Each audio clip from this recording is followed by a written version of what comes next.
In the Chaitanya Bhagavat, Vrindavan Das Thakur, when he was describing the pastimes of Mahaprabhu, in his childhood, his mother was Narayani Devi, and he heard Mahaprabhu's pastimes from his mother.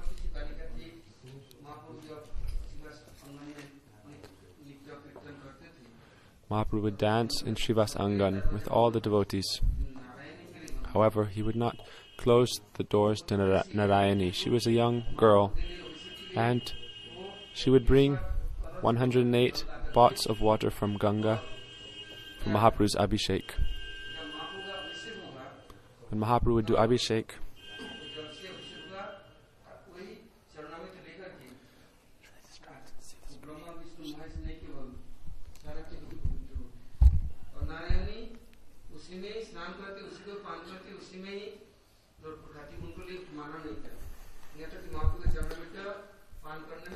Narayani in this way served Mahaprabhu.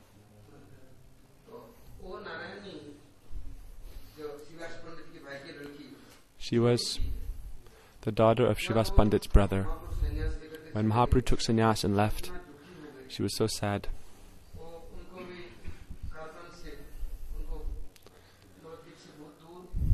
In due course, she was married and she lived far away from Navadvip. But she could not stay without Mahaprabhu, and her husband quickly left this world. Then she came to Modrum Dweep, to Mam Gachi, to her in-laws' house. And she stayed there. She brought her small boy, who was Vrindavan Das Thakur. When Vrindavan Das Thakur was describing Gaur Leela, hearing from his mother, before no one had described or written down Mahaprabhu's pastimes. At that time, Narayani Devi said, "Look, now you are describing Gaur Hari's pastimes, and I am experiencing them directly through you.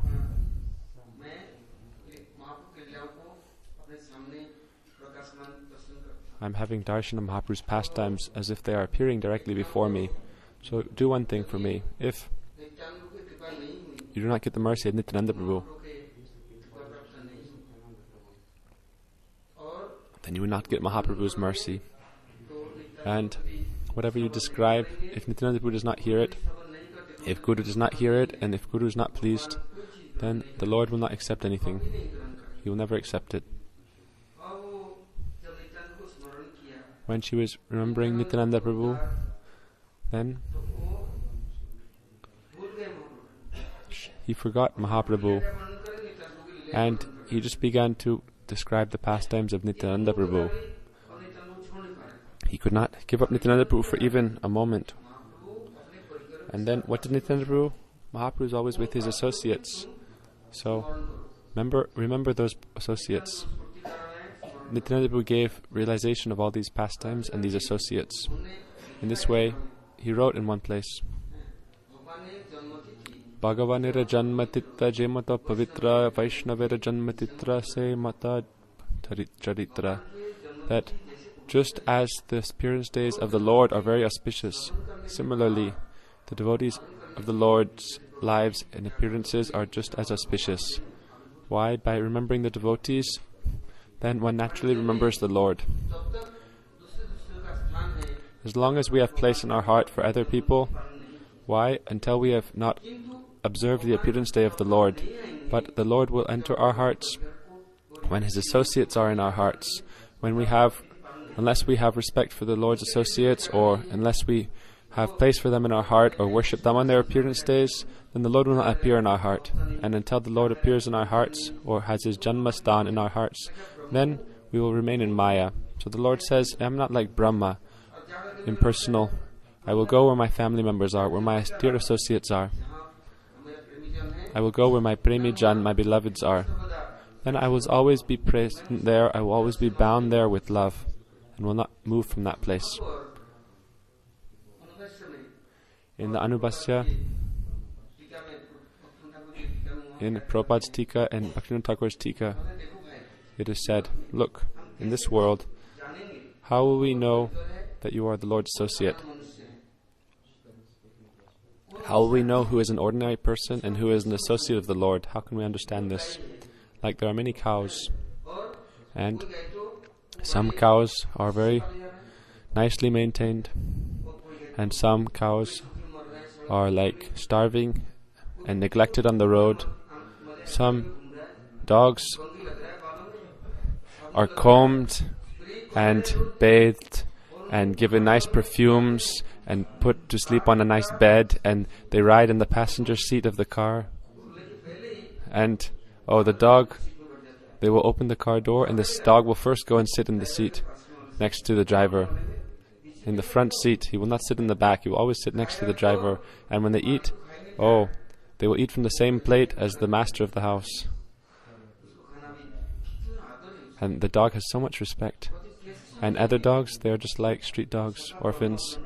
Everyone has their karma that they come with. Whatever species of life we go into, we have our karma. Parents can give you birth, but they cannot give you your karma. You all have your own karma. But it is said, how can we understand who is the associate of the Lord?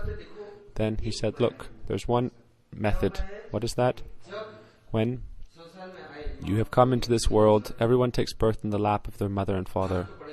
We must come through a mother and father in this world. This is the way we come into this world. But until we have darshan of the associates of the Lord, or the devotees, or the temple, or this person who is like an associate of the Lord, they will always take Mahaprasad first, or will have Vaishnav darshan. Otherwise, they will remain like withdrawn from their family and so forth. The relatives, they will say, "Oh, I've done so much service of you, and you're so dear to me, and I've done so many things for you for so long, but you don't have any love for us. You have so much love for these other people." Why? Because the associate of the Lord, when they come to this world, they have so much love for the Vaishnavas and devotees, much, much more than they do for their family members. So family members may complain, you give so much love to them, but not so much for us. You give us one fraction of the love you give to these devotees. Who are they? Tulsidas said, Harika bhajan, Harika joy. There is no consideration of caste, family, and so forth. That person is Hari's. Who is Hari's? Then they are always with Hari. Hari says, my associates have come, so he sends his associates, go and help them. Bring them to me. Do not leave them. Like, for example, Raghunath Das Goswami was a small boy, and he came to the family or home of Hiranya and Govardhan, who were wealthy landowners. But he was detached to them. And we see, on the other hand, Haridas Thakur, he was always niskinchana kinchan, free of any attachments, but he would walk so far just to have darshan of Raghunath Das Goswami, and they would do kirtan and harikatha there. Otherwise, he didn't need any nice food or cloth. Why would he need to go to like a king's palace, which is like Das Goswami's house was like a king's palace? What did he need? He didn't need anything, but he would go there. Why? There is Rati, who has love for the Lord. He was doing Harinam, but there is no love of God in my Harinam, and the Lord is not pleased with my Harinam. Therefore I will go to that person who has that Rati. Where the Lord's associates appear, there in that place, the Lord's near associates are nearby, and the Lord will also appear nearby. And when they meet, we should not think it is like 2 days relationship. This relationship is from life and life. Therefore, along with meeting them, then there's a sense of like kindred spirit or Atma Jan, like this person is my own Atma, like soul family. And who is our soul family? Those who are related to Paramatma, the Supreme Soul. And when we are related to the Supreme Soul, then those others who are related to Him, they are like our soul family members. And seeing them, we will feel so much joy. And we'll be so happy. There is no limit of that happiness. It can never be broken.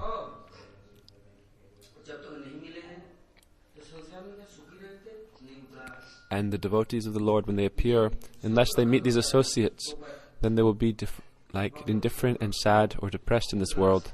They will be udas, meaning very indifferent, and they will see this world as like a cremation ground. Like Raghunath had nothing short, he had no lack of wealth, and he had his guru priest, his Purohit priest Balaramacharya, his guru Yadunandanacharya, and so many Brahmins were present, and Vaishnavas that were respected by Hiranya and Govardhan, his father and uncle. But still Raghunath was not happy at home, and he had no attachment to anything in this world. The sadhu's natures, they will be Jad Udasin and Bhajan Praveen, very inclined towards bhajan and very disinterested to any material affair. Karmis, Gyanis, Yogis and enjoyers, they are very attached to objects of this world, and they collect them from here and there and always keep them with them, and they think, oh, by this then I will have welfare of the soul, and I will try to even take them with me to my next life. But they don't understand the truth. But on the other side, the devotees of the Lord, oh, they are never absorbed in these things. Even if you try 100,000 times, they will never become attached to anything in this world. You may try to bribe them again and again, but it is not possible. Kam Krishna Arpane, their desires are only to please Sri Krishna.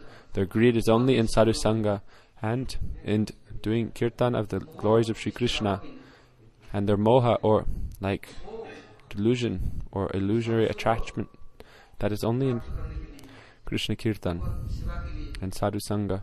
And they're always restless to be engaged in Kirtan, Sadhu Sangha and so forth. For example, Prabhupada said, Vibhishan, he was born in the family of Ravan in Lanka, and he was surrounded by all the demons, and only Vibhishan was like a devotee. He would close his doors, and he would have a tulsi plant, and he would chant Ram Ram, even though he was living in the midst of demons. Hanumanji, when he went to Lanka, where did he go? He did not go to the home of Ravan or anywhere else. When he flew to Lanka, because Vibhishan had so much love for Ram, Hanuman was flying in the air, and he was hearing someone who was chanting Ram Ram, and he was so happy. And he took a small form and entered that house, and then he saw this person chanting Ram Ram Ram with his eyes closed in his dark house with only a lamp, and he was meditating and chanting the names of Ram. Then Hanuman offered him obeisance and said, "Oh, glorious are you, that even if you have been born in this demon family, still you have so much love for Ram, therefore you are so glorious." When he woke from his meditation, seeing Hanuman, Vibhishan very happily embraced Hanuman and said, "Today I have met my very life and soul." And what did he do? He understood, oh, now you've come for news about Sita Mata. He and Vibhishan both prayed to Ravan, and he asked Ravan to return Sita, and he was also praying in his heart to Ram, "When will you come and take Sita Devi with you?"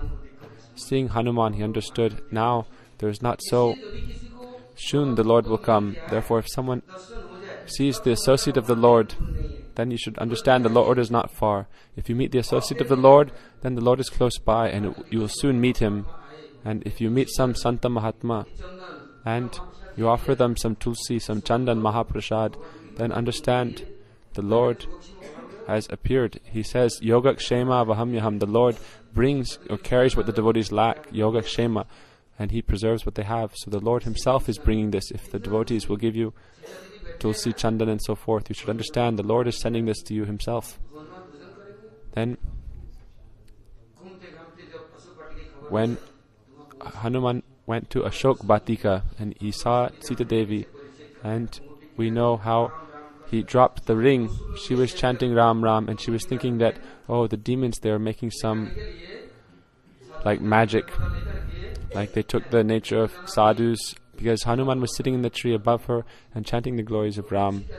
So she didn't say anything, but when he dropped the real ring, that was her ring before, that was Ram's ring at the time of their marriage, that ring that Ram wore, then she thought, certainly this must be truly sent from Ram. So Then Hanuman came before her and offered her pranam, and respected her and called her mother, and said, "Can I take you on my shoulders back to Ram just now?" She said, "No, even if you are my son, still I will not touch another man from my husband. If someone has by force touched me or brought me here, then that is out of my control. But when Ram himself comes, then I will go. Otherwise I will not go." So Hanuman was hungry after his long trip, and he saw such a nice garden with so many nice thousands and thousands of fruits. Everything was ripe and very beautiful and fragrant. Why? The demons don't have so much need for fruits. They like blood. They don't have the fortune of taking nice fruits, but they will take the fruits and rot them and turn them into wine.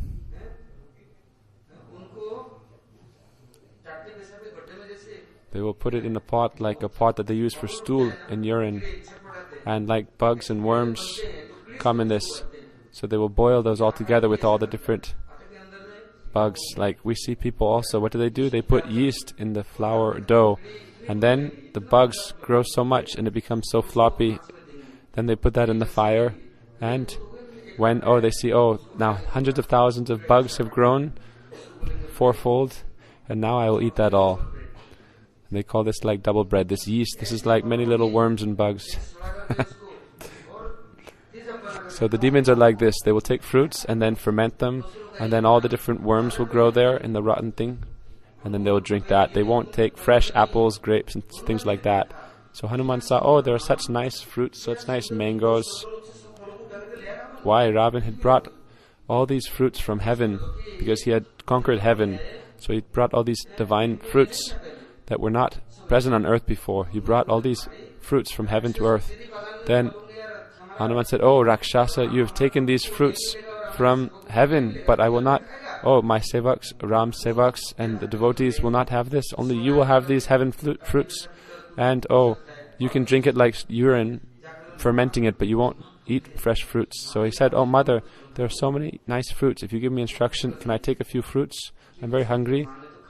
He thought, my mother has not eaten, then how can I eat? So he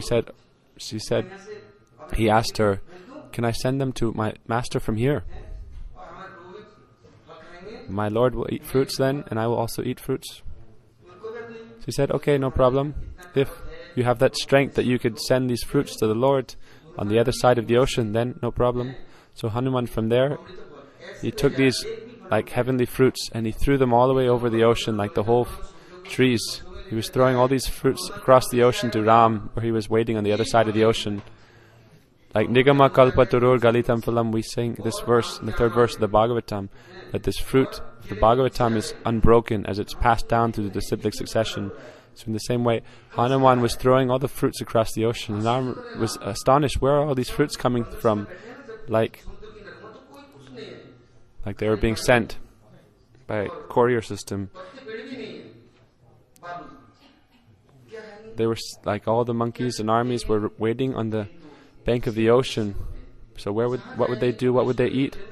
So the sevak is like that. They have so much love for their Lord, and without their service they don't know anything. So wherever they go, if they see anything nice, they will try to offer it to the Lord. And they have love for the Lord wherever they go. So Hanuman sent so many nice fruits. Like a plane cannot carry that many fruits as Hanuman sent for Ram. He said, I have one sevak. What is his name? Hanuman. That person who knows how to offer respect, man, and who gives proper respect, or man, and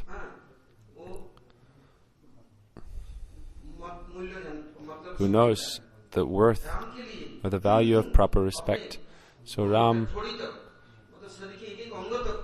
unto every limb of his body, he is offered to Ram. So he sent so many fruits to Ram, and Ram, Sugriv, Jambavan, the monkeys were asking Ram, who is doing all this? Ram, then they all said, now people see on TV, or they can understand what is going on. But the Vanars understood, and they said, now Hanuman is sending these fruits. And they could see the symbol or the sign of Hanuman in these fruits.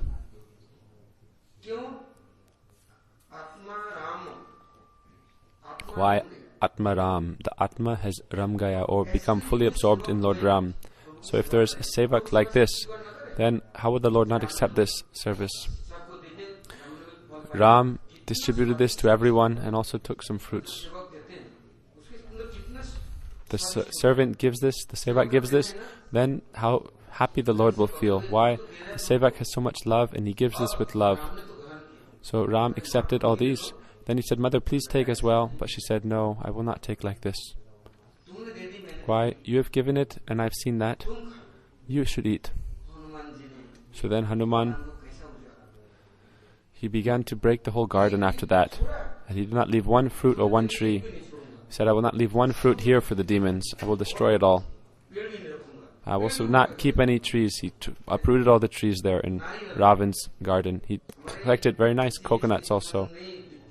Like we don't see coconuts here, but he sent coconuts also across the ocean to Ram. How can you understand this? When we went to South India, we saw Ram was sitting in Dhanushkoti, and there are many forest gardens, banana garden, and grape and so forth. So the proof is there up to this day. From Rameshwar to Dhanushkoti, there are so many nice gardens. Otherwise it is on the bank of the ocean with sand. Where do gardens come from?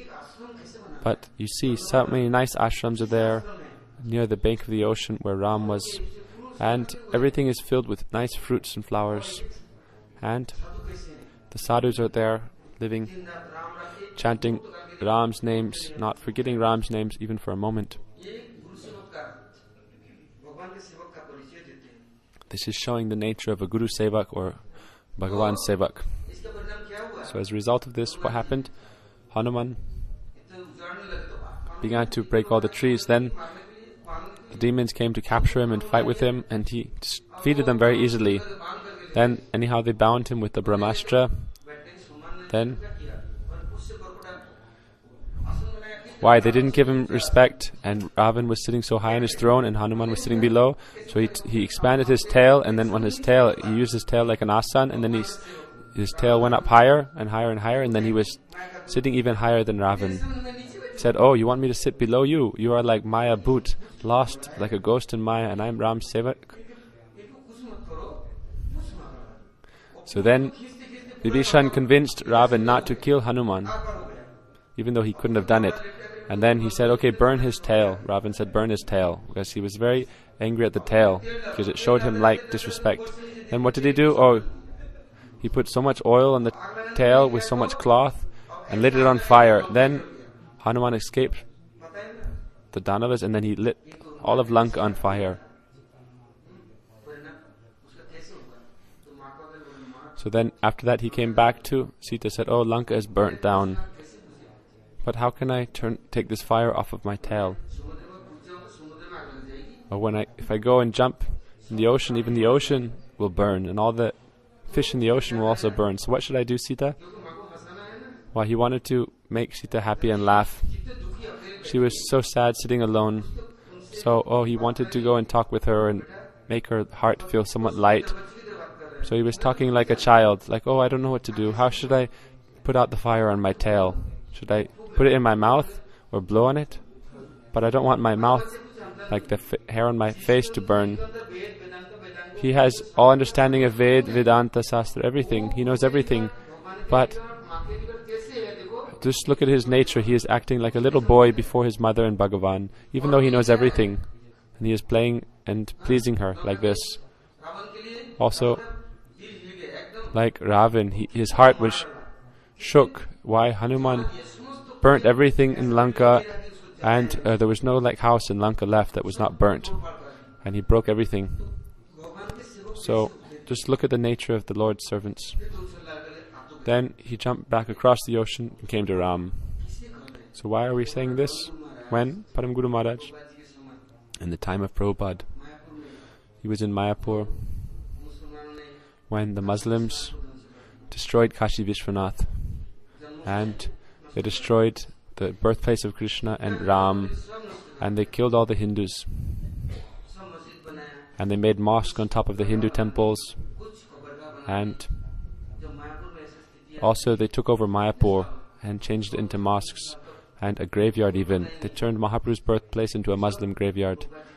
And for over 100 years this was like this. Then when Prabhupada desired, then Param Gurudev, he did such an amazing service. And in one night he threw out all the graveyards and established a garden there for the devotees. But after Prabhupada left, then it again became like a dark stage because all the God brothers were fighting. It was Prabhupada's desire that they would be spread, otherwise the preaching would not spread so quickly. So when they went preaching, he would go to all the different places preaching. So Trivikrama Maharaj, he was born, they were like Gwalas, like in the Gopa Vangsa, Gopa family. But even though in their caste they were Gopa Vangsas or Nanda Vangsas, meaning like cowherders, still, however, they were very wealthy, and they would serve so much in Barshana and Nandagaon. They would send ghee and serve very nicely there.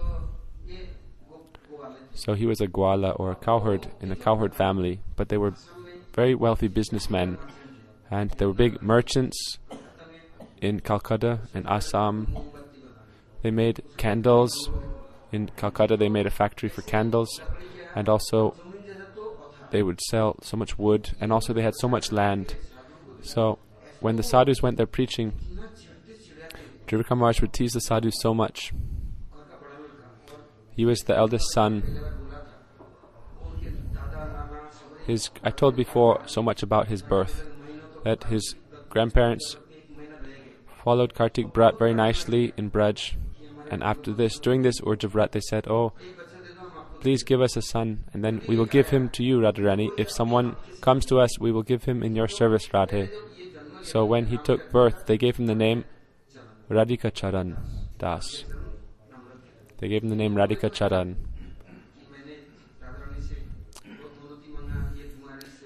They didn't forget that they had prayed this hymn from Radharani. So when the sadhus came for Bhiksha for Gaur-Purnima, why? They were coming, Param Gurudev's request, preaching everywhere from Mahaprabhu's preaching.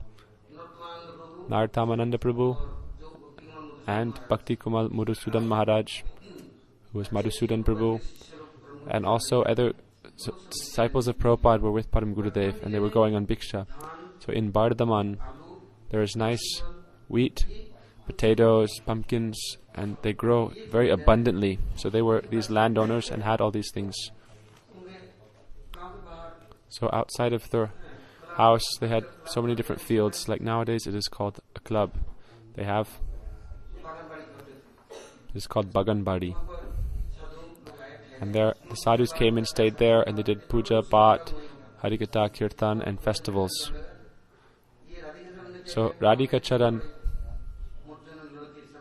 he was friends with all the young, strong boys and men in that area, town, and they all came to where they were doing kirtan, and they started to tease them all while the kirtan was going on with all the other boys.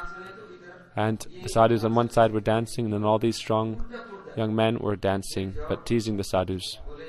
Then afterwards, in the evening, when they started Harikatha and Kirtan,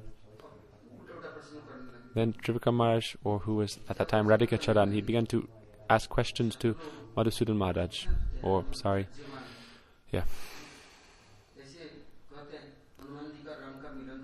Like when Hanuman met Ram, Hanuman stayed with Sugriv before, and he took a form of a Brahmin and came to Ram. Did Ram know who was Hanuman, and Hanuman not know who was Ram? Still, they had such a happy meeting. If you would hear my Maharaj or Gurudev speak Ram Katha, while he was giving Ram Katha, just speaking the Milan or meeting of Ram and Hanuman, he would describe it for many days, and he would weep and also make everyone else weep. And he would describe this scene so beautifully. I cannot even describe this. Like the heart would be filled with so much joy. So Trivikrama Maharaj, he asked for everyone else and all the different young, strong men who were there. For them, he was asking so many questions, and Maharaj was giving so many nice questions in response. He was answering very nicely. It was like lighting the their nartas on fire, and then all the obstacles, thorns, everything was taken out. So Maharaj asked all these questions to Narottam Prabhu, who later became Madhusudan Maharaj. Also, he asked the questions in English. He was an educated son of a landowner family, and it was in the British period, and he went to a good college.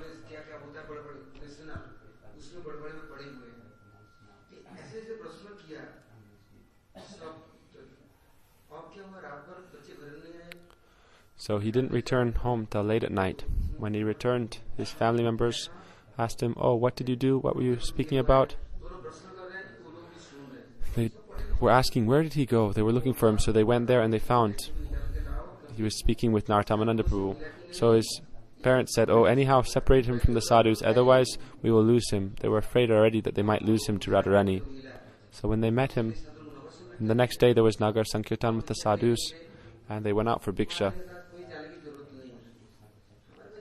Trivikrama said, "Oh, you don't need to go anywhere else. We have so much wealth and so much like wheat, so many pumpkins and potatoes. We give everything to the Ramakrishna mission. They don't have to buy anything. We give them oil and dal and rice, mustard oil, everything. We give them. So also whatever you need, you can take from us. You don't need to go doing bhiksha here and there." Also, they would give so much seva to the different tirtha places. However, when he told his family members, his parents, that he wanted to give everything to these Gaudiya Mat sadhus for their Navadvip Parikrama, he wanted them to give trucks of pumpkins, potatoes, rice, dal, ghee, and so forth, mustard oil. That time his father and his grandfather were present. But they were opposed to giving to the Gaudiya Mat. They said, "We will give everyone else, but we will never give anything to the Gaudiya Mat people." "Okay, don't give if you don't want. I have so much in my bank, in my account, I will give everything." So as soon as he said like this, "I will give everything from my bank," then they immediately called up the bank branch and said, "Don't give our son anything." They said, "Okay, you've stopped me from giving anything from my bank account, and you won't let me give anything from our produce, but you cannot stop me, then I will give myself. I am enough. I will give myself. Then how will you stop me?" What did he do? Like Raghunath Goswami, they tried to bind him. So the Trivikrama Maharaj, they locked him in his room. Why? They knew otherwise he would escape and leave. And they would feed him, and the bathroom was in the room. They would feed him in the room, whatever. He would have servants there and everything, but they wouldn't let him go out because they thought he would escape and run away. Also, they brought a beautiful girl from another landowner family, and they said, "Now this is your wife." And they married them there and said, "Now she is your wife." And they kept her inside the room with him. Now what to do?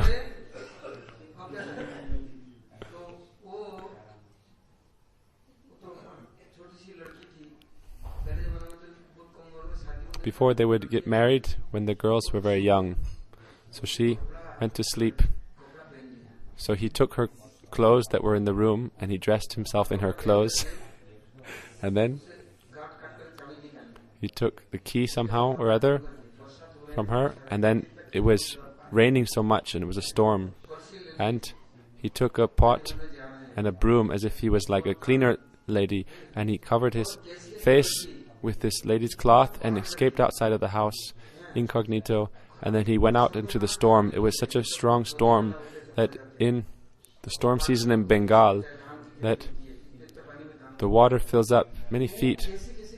So anyhow he went through this flooded fields, and at that time he still didn't know where the temple was, but he had met the sadhus. So anyhow he left like this and went to Navadvip.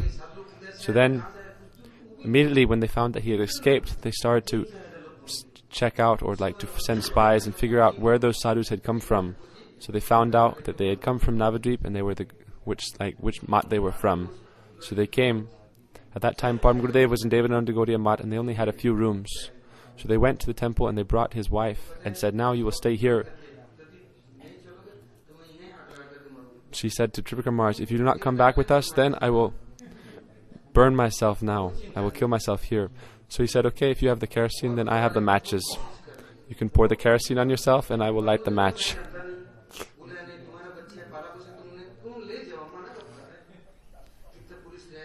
They brought so many policemen and so forth and tried to take him back by force. Family members, they have so much attachment like this. Therefore I'm telling.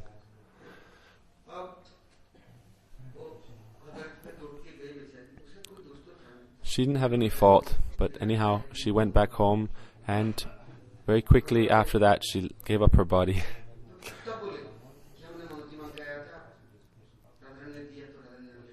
Why? Then the grandparents said, we before said that we would give our son or grandson to Radharani if we had a son. So anyhow, Radharani has taken him back now.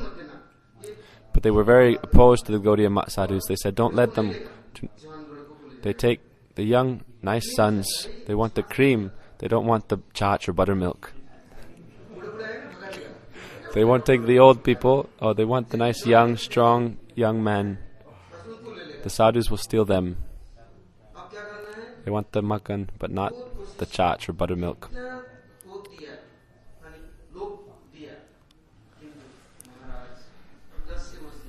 They tried to anyhow bring back Trivikrama Maharaj, but he would not go back anyhow.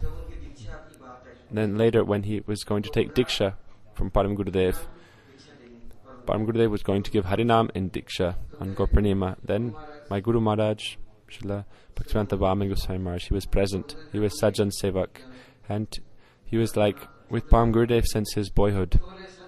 So Param Gurudev said, bring the register, Sajjan. Then he said, now my first Diksha is given, the first name. Like number 1, write it down. His name is from today Radhanath Das Adhikari. Before he was Radhika Charan. So they gave him the name Radhanath Das, and he will be my first disciple. Write that on the register. So Bhaman Maharaj brought the register and he sat there. But then, without writing it down, he went back to his room with the register and closed his room. And for 1 or 2 days he didn't come out of his room. And Param Gurudev would ask, where's Sajjan? Where has he gone? I asked him for the register, but he didn't bring it. He came and then he left. What is happening? So he went to his room and knocked on his door. What is wrong? Then he said, he is still crying from that time. And then when he saw Param Gurudev, he began to cry even more. What's the problem? Tell me what is the problem. If there was some problem, why do you need to be so sad and crying so much? Tell me what is wrong. Then he said, again he asked him again and again, and Narahari Savigra Prabhu and so many others like the disciples of Prabhupada. He was like a boy, and everyone kept care of him like he was their own boy. So they all came. They were all like elder disciples of Prabhupada. So then he said, for days you haven't eaten or taken any water.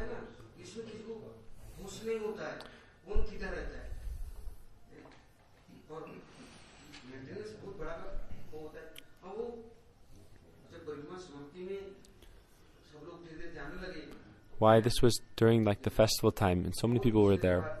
So finally, what did he say? He said, am I not qualified to be accepted as your disciple? You have not accepted me as your disciple, and he is your first disciple. Then I have no place with you. Then what is the need of my life? Just see how much love and mamata he has for Guru and Vaishnavas. Then Param Gurudev embraced him, said, Prabhupada gave you to me. In your boyhood I accepted you, but you are his disciple. Okay, now I'll write your name first. You are my first disciple. Then with his hand he wrote his name in the register. First, number 1, Sajjan Sevak Brahmachari. Then he wrote the name of Radhanath. And then later, when Gurudev came in a year or 2, the third disciple was written as Gaur-Narayan Das Adhikari or Srila Gurudev. So that day Radhanath understood who is dear to Guru and who is the Nija Jan or the dear associate of the Guru. He would think of him as God brother. Param Gurudev did not think of him as his own disciple. He thought, he is also Prabhupada's Harinam disciple. But in a house, the elder brother is considered the father and is respected as the father. In the line of spiritual life as well, Vaishnavas are respected like Guru. Just as the elder brother is considered the father, Vaishnava is considered Guru, who is like your guardian or Shiksha Guru. If the Vaishnavas accept me, then Prabhupada will accept me. Sajjan Sevak said like that, if the Vaishnavas have not accepted me, then Prabhupada will never accept me. You are my Guru. So Radhanath, that day, Param Gurudev said, stay with Sajjan and learn everything from him and listen to him. Then Param Gurudev had established the Gaudiya Vedanta Samiti at the Vishwa Vaishnav Raj Sabha in front of everyone. Prabhupada gave all the Vedanta books to Prabhupada. That is in his biography. We will tell that later. So the Vedanta Bhasya, what is Baladev Vijayabhushan's commentary on Vedanta, which we heard the other day, the Govinda Bhasya, all of these were given to Param Gurudev. Then Param Gurudev gave that to his disciples. He made a Navaratna Sabha, like an assembly of his 9 prominent disciples, Subhasaka Brahmachari, Sajjan Sevak Brahmachari, Radhanath. He had 9 disciples who were considered like jewels, very wise and very intelligent pandits. Trivikrama Maharaj,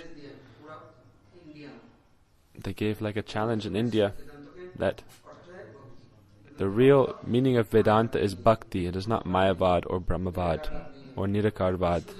If someone has the power to debate with us, then they can come and debate with us. But the real meaning of Vedanta is pure bhakti. Param Gurudev said, look, you have to go to preach, but I will not give you anyone to preach with you.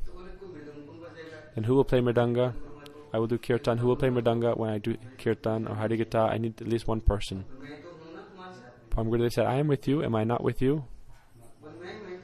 I am with you. Let you go, and I am with you.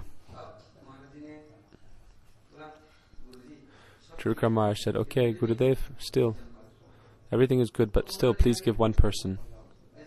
So then, like, if you find someone in the mat who is like is useless, not good for any work, like, he gave that person. So he told one person, okay, go with Radhanath preaching. So how does he play mridanga? They don't know any beat. They just beat the mridanga with 2 hands, like a mad person is sitting. And even when kirtan is finished, they keep playing the mridanga. Even with kirtan hasn't started, they beat the mridanga. I saw this pastime.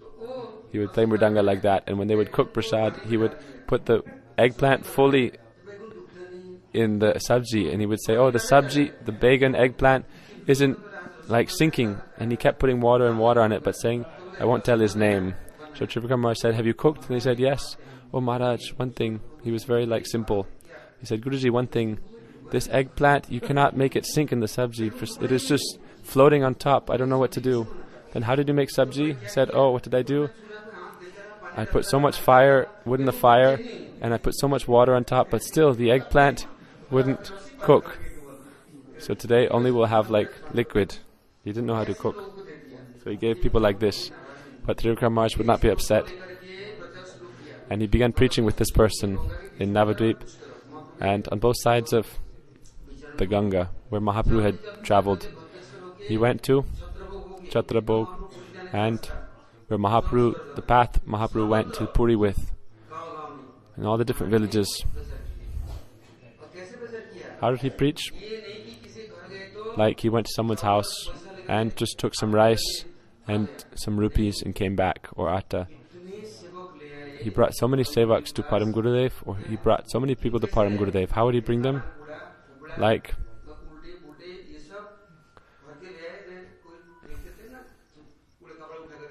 he didn't bring useless people. He brought very nice people. Also, he went to Kali temples, Kali Mandir, where they worship Kali and offer sacrifices of goats and so forth. And there he went where evening time they have bhang charas, marijuana drinks, lassi, bhang lassi. He went where they take this, and all the Baba would play the mridanga, and he would sing and chant, and the person with him would play mridanga in this very strange way. And then Maharaj would give so much nice harigata in this place where everyone was drinking bhang lassi and so forth. And he would then give Mahamantra Kirtan, and then he would sit everyone down and give nice harigata. Some people would be sleeping, some people would be like laying on the ground in front of him. But anyhow, he would give nice Harikatha. And then he would ask the groups, who is your leader? And then he said, oh, you will go with me tomorrow and introduce me to all the prominent members of your village and town. Then they would become like him, with him, and they would go and introduce him to everyone, and he would give everyone an invitation letter to Navadvip, and he would say, Mahaprabhu's appearance festival will come. This had stopped after Prabhupada Bhaktisiddhanta left, so Param Gurudev reinitiated the Navadvip Trivikrama, and Trivikrama Maharaj would go and invite everyone. Why the Brahmins and Babajis, they attacked so many times Prabhupada when he was preaching, and also it was printed in the newspaper. Before there was one Jagai Madai, but now there are hundreds and thousands of Jagai Madais. So when he was preaching, he said, oh, they said, you have come from Jagai Madai's place. He said, yes, I have come from Jagai Madai's place. I have come to bring you. So he preached everywhere and met with everyone and invited everyone. And then came to Param Gurudev.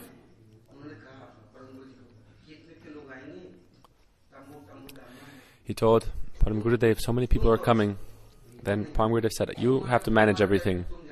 You can take on this responsibility. He had so much faith in Trivikrama Maharaj. He would also chastise him so strongly and speak very strongly with him, but he still knew Trivikrama Maharaj would do everything. My Guru Maharaj was very simple and Shanta, very peaceful, and he was always like detached from the world, like Brahma Bhuta Prasanatma. And whatever you give him, whatever you tell him to do, he will do that. But our Gurudev, he was very strong. If you tell him now, even before that, like, you will let fly the arrow, meaning he will immediately do everything, but he doesn't know what will happen necessarily. But Trivikrama Maharaj could take on the biggest responsibilities, and he knew how to do everything very nicely and knew what will happen afterwards, how will everything be maintained. Like, you put up tents, but maybe the tents will blow away. Why there are so many storms and strong, like hurricanes even during the Parikrama time. So he knew how to do everything very nicely. Or where will people throw the plates? Where will people go to the bathrooms? At that time they didn't have so many nice bathrooms, so they would make different bathrooms. And where will they wash their hands? He would arrange everything. Also where the Parikrama would be going, he would go arrange everything there, and he would come back. Like, if thousands and thousands of people go to the bathroom in the open area, if you don't clean that, then everyone will become sick and it will be so foul smelling.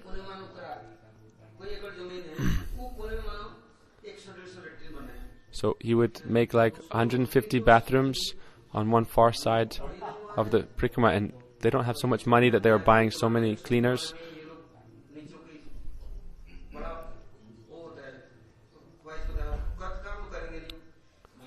So they themselves would clean everything. He was so powerful like this. So also they would take like the ash from the fire and use that to cover all the latrines and clean it like this daily. Param Gurudev was so happy seeing him. He saw, oh, he does not give up one seva. He does everything perfectly, and he does not know how to do anything. He knows how to do everything. There is no work that a sadhu cannot do. Then you can be a sadhu. Then Guru will have so much mamata for you. Like Hanuman, he did so much for Ram. Our Trivikrama Maharaj said so much. Like, Param Gurudev would say so many times, like Hanuman served Ram, Trivikrama Maharaj served our Gurudev.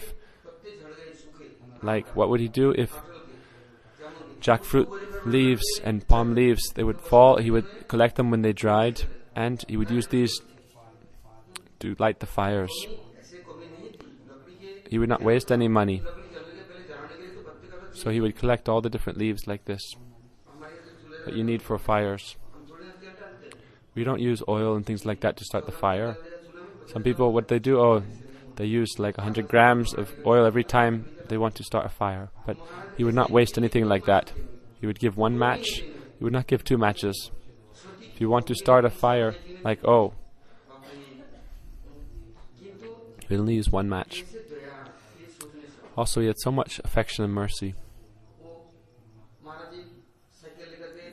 Trivikrama Maharaj would go by cycle even in his old age for bhiksha, and he would come back. It would be 3 o'clock when he returned. He would go at 8 or 9 in the morning after Harikatha and Kirtan, and what would he do? He would not take breakfast. He would take some... They would not make breakfast. He would take some rotis from the previous day or some rice left over, and he would take it with some salt and some water. And then he would go out on bhiksha, and he would come back at 3 in the afternoon. And when he would come back, then he would ring on the cycle bell. And then squirrels, mongoose, cats, dogs and puppies and birds all came in lines for prasad. You would be amazed to see it, like all the different animals were coming for, like, sitting for prasadam. Then the mongoose, they would sit on his shoulder, or the squirrels, the cats would come and sit together. They're also generally very shy, but like 10 or 20 different squirrels came. I once and saw, oh, who are all these different animals? Where has he collected this big Samaj association? And also he was so strong, no one could say anything. Like, he would joke and laugh with Srila Gurudev or with his godbrothers. Otherwise, with young juniors, oh, they were all afraid to speak with him. So I saw, when he collected on bhiksha, like sandesh, rasgullas, he had different containers or bags for all the sweets. And he had a small stick in his hand. So when all the animals would come, no one would be afraid of him. They would all sit around him. Someone would sit on his knee, or someone would be on his back, someone would go inside the bag. So Maharaj opened the bag, and then everyone sat down like for prasadam. Then first he gave sandesh, the mongoose. They only like sandesh, so they would take this and then leave very peacefully without making any noise. Then he would give the kabutars, meaning the pigeons. Then he would give the cats that were sitting far away, not to disturb the other animals. Then he would give like milk, rice and milk. And he would give little bowls to the cats. Then also the dogs were waiting. Then he would give the dogs. Then he would give the cows. Then it would be up to 4 o'clock. And the sevaks, they wouldn't take any prasadam. They had done arti, they had cooked everything. But until Maharaj takes prasad, no one had the strength to take even 1 grain. They would take like the morning subha panta, meaning the soaked rice from the previous day, or the old roti for breakfast. So Maharaj would first feed all the little animals, then he would take bath, and then he would sit, and it would be at least like 4:30. Then afterwards they would sit for kirtan, harikatha. And when he gave harikatha, he would describe 1 sloka of the Bhagavatam, like everyone who would be present hearing. He would make everyone memorize the sloka, and everyone understand the meaning. Otherwise, he would study 1 verse for 10 or 15 days until everyone memorized it. Also, if they would do 1 kirtan, he would say, you have to memorize this kirtan, and tomorrow you will sing the kirtan without the book. If you use the book, I will not let you sing the kirtan. You have to memorize the kirtan and sing without the book. And whether they are men or women or old ladies, anyone, they would have to memorize the kirtans. And everyone, even like the old men and old ladies, would have to memorize the kirtans and slokas. Otherwise, he wouldn't let them stop. He wouldn't let them leave, and he wouldn't let them... He said, this human form of life is so valuable, we should not waste this. We have no guarantee what will happen tomorrow. Therefore, if you memorize 1 sloka and bring it in your heart, then that is your wealth. That, in the Lord's register, it will be written that you have memorized a sloka of the Lord. Like the Lord has a register. And when you memorize the slokas, your name will be there. You have memorized this sloka. So all the brahmacharis would memorize so many slokas. If they didn't remember a sloka, then he would take their head and beat it on the wall. And if he said, if blood comes out, then you will memorize the sloka. Otherwise, he would beat them or chastise them. And if they didn't memorize it for 2 or 3 days, he wouldn't let them take prasadam.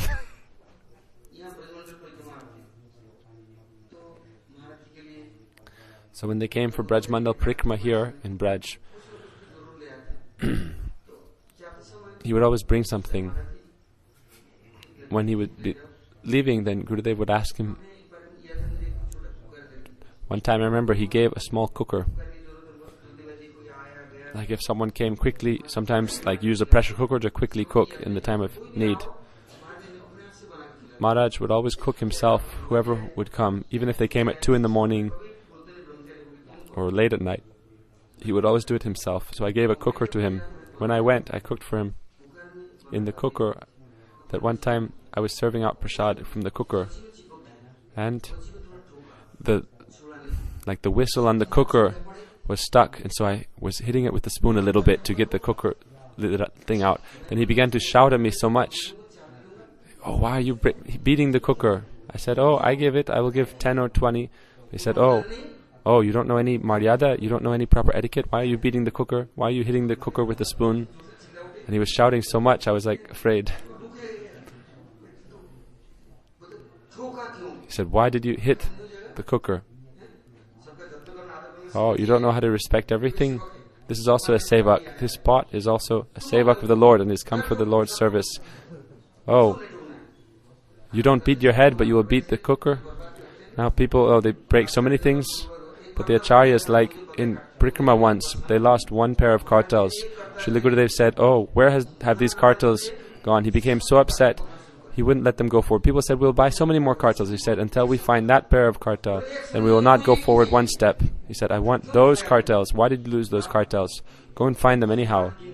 Then he would count all the kartals. He would count all the different pots.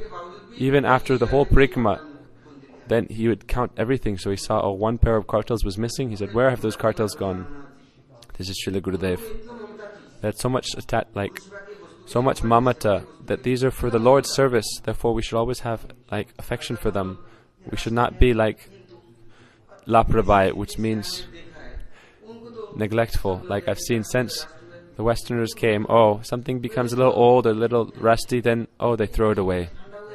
Or now it is cold, then they have so many blankets, but then the next time, oh, they throw them all away and need things again. They have no relation or faith or respect for the objects that are meant for the Lord's service. Maharaj would always preserve everything very nicely. And he said, look, the Vedanta Sutra, that is Narad Bhakti Sutra, these 550 aphorisms of the Vedanta Sutra, these are compiled by Vyasadeva. Why? These aphorisms or sutra means like to make a garland, you need like a rope and a thread and a needle, and then you can put the garlands on the thread. So we are like flowers, and the rope and the needle and the thread is like the Vedanta Sutra. If you memorize all those sutras, then that many jewels will be present on the garland. That many jewels or nice flowers. Vedanta Sutra means like a thread as well. So if you don't memorize this Vedanta Sutra, then it is like you are like an orphan alone, and you will wear the mala of Maya. You will look for shelter in Maya, but not in the Lord. And if you memorize the Vedanta Sutra, then you will become like a garland that is on the Lord's neck, also connected to all the other devotees, like other flowers.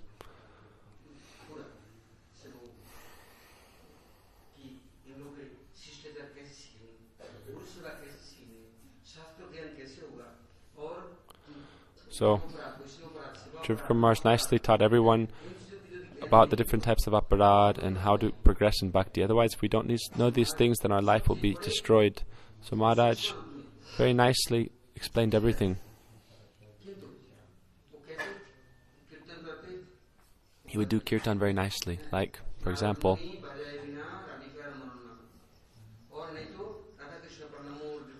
he would sing Narad Muni or Sri Radha Krishna Padakamale Man. He had so much love for these kirtans.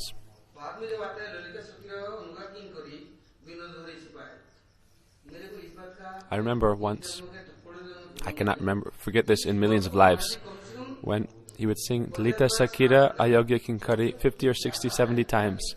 I would say, why are you saying this again and again? Lalita Sakira Ayogya Kinkari, Lalita Sakira Ayogya Kinkari. Why are you saying this line again and again and again? But no one had the strength to ask him, because he was very strong. Like, why are you singing like this? When I would come to ISKCON, when Swami Prabhupada first established Lalita and Vishaka with Radha Shyam Sundar. They established them. When we would have Trivikrama here, I would go to Krishna Balaram, and they would respect Gurudev so much. When he would come, the boys would play the conch shells and so forth and welcome Gurudev very nicely. They especially respected the devotees of the Vedanta Smriti. So once I came with Trivikrama Maharaj, Srila Gurudev, Swami Goswami Maharaj. At that time, Swami Prabhupada, this was perhaps in 78, 79.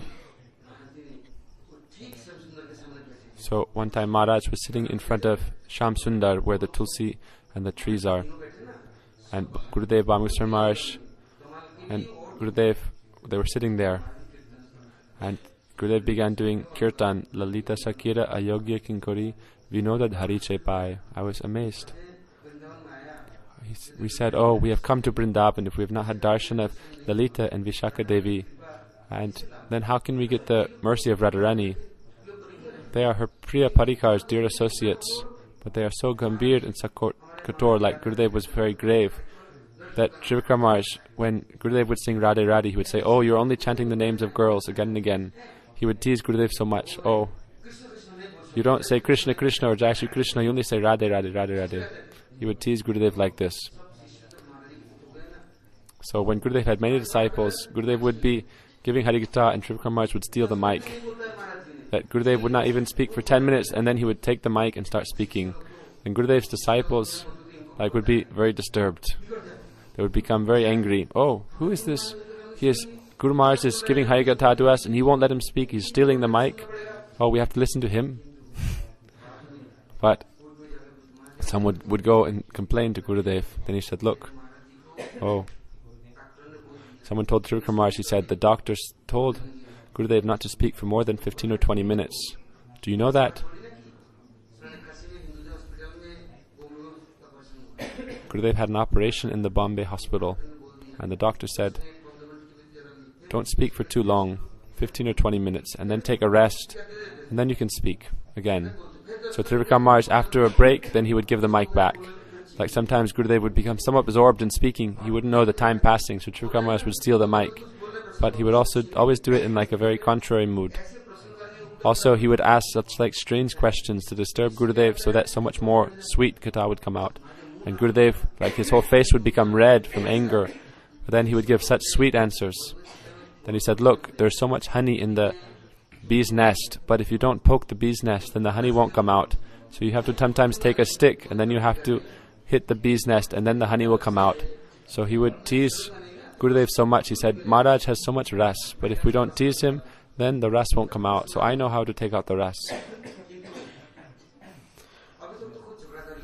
They would fight so much, they would show like Nityananda and Advaita would fight. But at the time of taking prasad, they would sit together and eat very sweetly. They would eat from one plate with so much love. Then everyone would be amazed, what is this? They cannot understand. Oh, therefore, Vaishnava Kriya Mudra Vijnana Bujai. It is very hard to understand the behavior of Vaishnavas. So when Gurudev would sit for prasadam, Trivikrama Maharaj would say, oh, you're eating like sick hospital food, just boiled vegetables. There's no chili, no oil, no ghee. How are you eating this? No spices. How are you eating this boiled vegetables like a cow or like a buffalo? Oh, he would say, then Gurudev would say, oh, you're a tamasi. Machli kor. Machli kor means fish eater. Gurudev would criticize him, tease him like that. Oh, machli kor. You're eating so much, you're like Sudra, eating so much chili. Brahmins don't take these chilies and spices. Trivikrama Maharaj would say, oh, Darubaj. Darubaj means like a drunkard. So they would criticize each other like this. Those who don't take chilies and things like that, oh, definitely they drink beer and things like that. Or somras. They would fight so much at the time of prasadam. Then, ordinary people, if they were to go, how would they understand these pastimes? They would all criticize each other and tease each other so much. There was no animosity. It was only based on love. Rasikavara Kulanam Modamasvalayam Me. Like our Giriraj Govardhan, who is the crest jewel of the Rasikavara Kulanam. So, how do they have loving interactions? How do they speak Harikatha? Before Harikatha would even start, how would someone sleep in Harikatha when they were present? In Navadvip Trivikrama, there would be 20,000, 25,000 people, and the most people would go to the Vedanta Samiti Parikrama at Harikatha. Trivikrama said, oh, just talking like meow meow meow like a cat. You're just giving Harikatha like a small cat. Instead, you should give Harikatha like a lion, roar like a lion. Then he would have one sannyasi after another. If they were speaking very softly, then he would shout so much and he would chastise them so much. He said, this is not Harikatha. Oh, Harikatha, Hari should be able to hear it all the way from Vaikuntha. Oh, you are trying to put everyone to sleep. This is not Harikatha. Don't speak like a mouse or a small baby cat. That you should roar like a lion. Wake up everyone. Even the soul should be able to hear this. And Paramatma should be able to hear this. This is not Harikatha. Oh, like a old lady you are speaking. You're like whispering or speaking like an old lady. This is not Harikatha. Are you a eunuch or are you a hero man? He would chastise even the sannyasis. Oh, you're speaking like a eunuch. Then he would say, oh, he would speak Hindi gali. He said, oh, you are like a sweeper lady. You are speaking like a sweeper lady. He said, oh, you are like a coward. And, oh, you are speaking just like a coward or like an old lady. So he said, that is not Harikatha.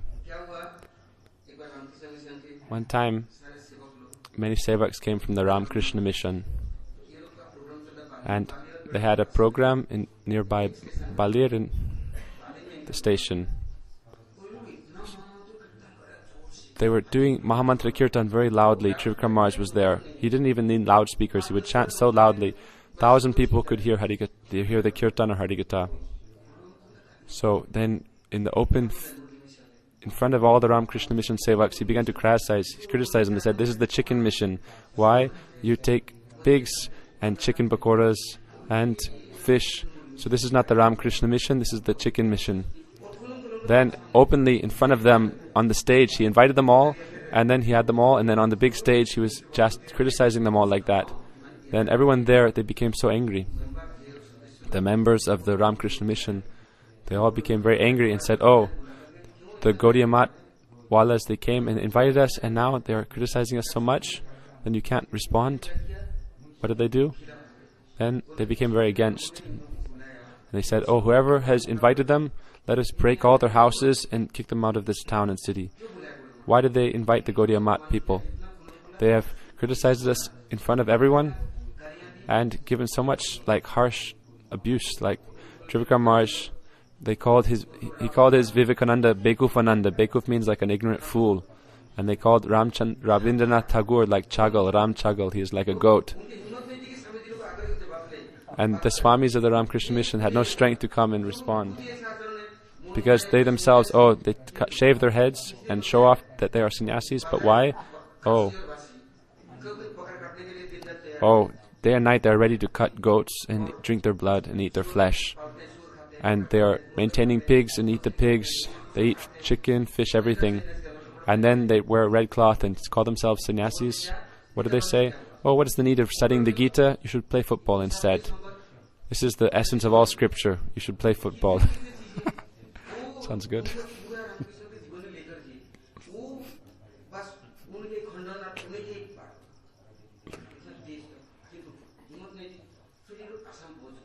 So then Trivikrama Maharaj went to Assam. On Radhastami he was giving Harikatha. There's a Hankardev in Assam. He was like an acharya there. And, they don't accept anyone greater than Hankardev in Assam. They don't know anything except Hankardev. But this Hankardev was very against Radharani. He accepted Radharani, but did not accept Radharani. He would not let anyone worship Radharani. So on Radhastami they were having a festival, and they arranged a huge assembly. And there all the followers of Hankardev were present. So then many of their swamis and devotees were present. They had attacked so much before. Param Gurudev and Nimananda Seva Tirtha Prabhu and many others who were Assami,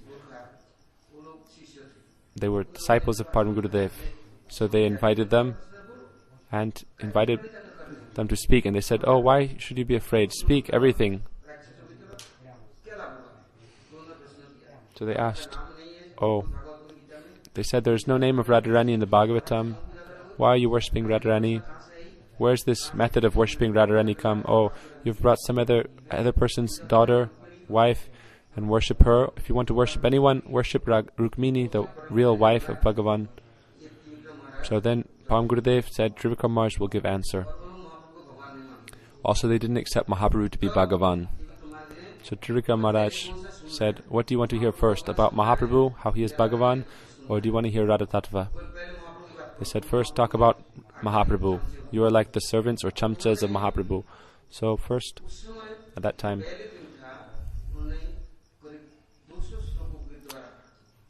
he established the glories of Mahaprabhu and how Mahaprabhu is Bhagavan with like 200 verses, and everything was written down. And later on, we published a book about the Praman, or the evidences of Mahaprabhu being Bhagavan.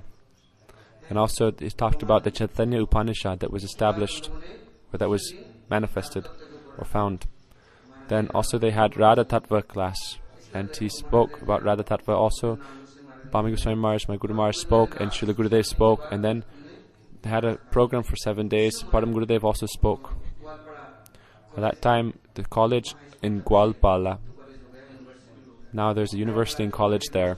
Now the minister or the principal there, he changed first, and he took shelter of Param Gurudev. Then there's another town.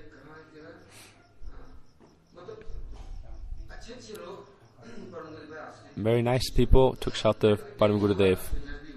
Later, some of them also took sannyas. He made many disciples there. And later they went to Arunachal. And then they made a temple in Tura. And there were so many Christians there.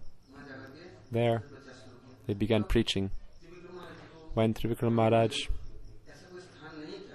wherever they went, Trivikrama Maharaj didn't go to the west, but when Gurudev went to the west, then Trivikrama Maharaj said, oh, now, today, we feel peace at heart. Why? Param Gurudev desired to fulfill the desire of Bhaktisiddhanta Prabhupada. And when Prabhupada, Swami Maharaj, went to the west and came back in 68, they met with him. Param Gurudev was so happy, and his disciples were so happy. Then some people asked Swami Maharaj, oh, why are you making disciples? Your sannyas guru is here. But he said, oh, the father has given the son in marriage. So why did you give the son in marriage if you didn't want the son to have children with his wife? If you give sannyas, then he will have disciples. Even in Bhaktivinoda Thakur's time, Bhaktisiddhanta was giving disciples, and Gorkhadas Babaji Maharaj was also present, but Bhaktisiddhanta was already making disciples. So what is the problem? That if someone is taking this responsibility, if someone is taking responsibility for the welfare of the living entities, and someone has the power to maintain that, then why should you try to disturb or stop them? To try to stop them, that is very sinful activity. Also, oh, this is like the nature of a coward. Many other people, Param Gurudev was very much supportive of Srila Swami Maharaj, but some people began to disturb. When he came back in 68, he had Achyutananda, came a little bit later, and he came with Kirtananda. Param Gurudev was so happy. Then he said, I want to make a huge temple in Navadvip, but Param Gurudev said, no. You should go to Mayapur and establish the temple in Mayapur, otherwise the prestige of Mayapur will be diminished. Why? He knew the future, how many hundreds of thousands of people would come. So he said, please make a temple in Mayapur. Then Prabhupada began his work in Mayapur. Trivikrama Maharaj, when Swami Maharaj came, then my Guru Maharaj, Trivikrama Maharaj, Srila Gurudev, they welcomed Swami Maharaj there in Navadvip. Later they said, oh, when Gurudev began preaching in the West, he said, oh, Guru Maharaj's desire is fulfilled now. What is the meaning of preaching? Preaching does not mean just to show like your own pride and your own position. If you can do everything and still be humble, and still do not forget your Gurudevs, your God brothers and God sisters, and you respect everyone, and whatever you have, you engage everything in the service of Guru, then you are a real disciple. They had so much love amongst the God brothers, even though they had so many disciples, that they have the most love and affection for the God brothers, and they would all sit together. They will sit and take prasad together. We see Gurudev, Bhaman Maharaj, Trivikrama Maharaj, they had so much love. even their final disappearance days were the same days. They chose their own days. They had so much love and so much strong relationship. Param Guru Maharaj, he gave so much shelter. Why? They have to leave and go to the transcendental world. But when one person left the world, then the other chose that same day.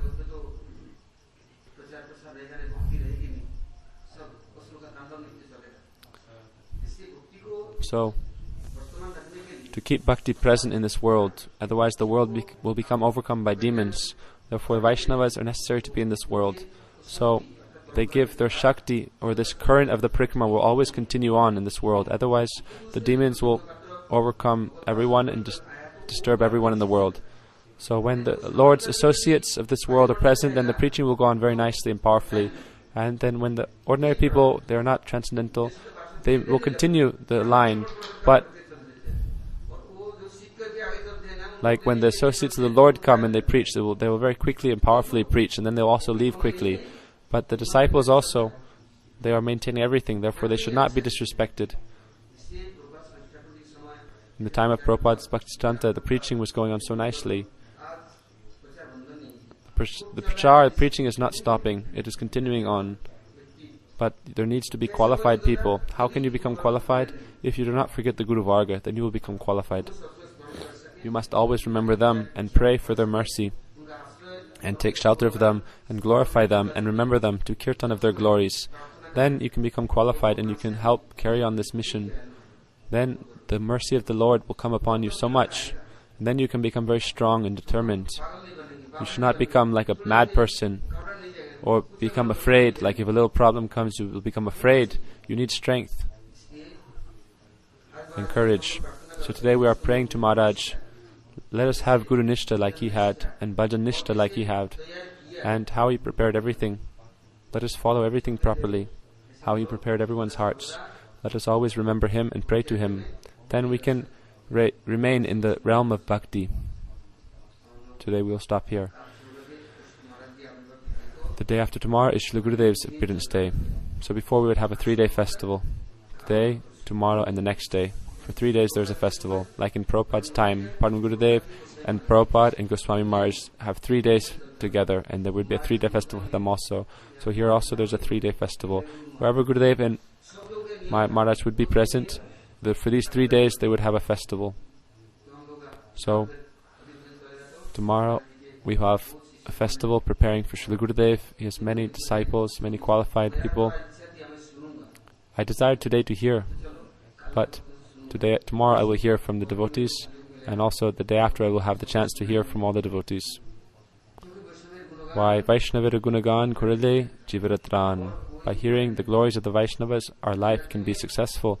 There is no other method to progress in the path of bhakti. We must always remember the Vaishnavas and meditate on them. Then, Tadatam Shrinu Manaha, that always engage your mind in this. Raghunath Das Goswami says, the mind will become so pure, then you cannot understand, by meditating on the glories of the Vaishnavas, your heart will become so pure and happy, nothing else can purify the heart or make it clean of all contaminations. Mahaprabhu said, Cheto Dharpana Marjanam. We used to thought, Sarvatma Snapanam. If you remember those who have offered themselves Atma Samarpan, then they will clean your heart. How will you clean your heart? Those who have already cleaned their hearts, or who are already eternally pure, then they can purify your heart. So remember them. And by remembering them, then your heart will become cleansed. And then, you can always be engaged in Hari Kirtan and become Hari Sevan Unmukh, or inclined towards the service of Sri Hari. Korpamanandi Hari Hari Bo. Hari Bo. You didn't translate much liquor.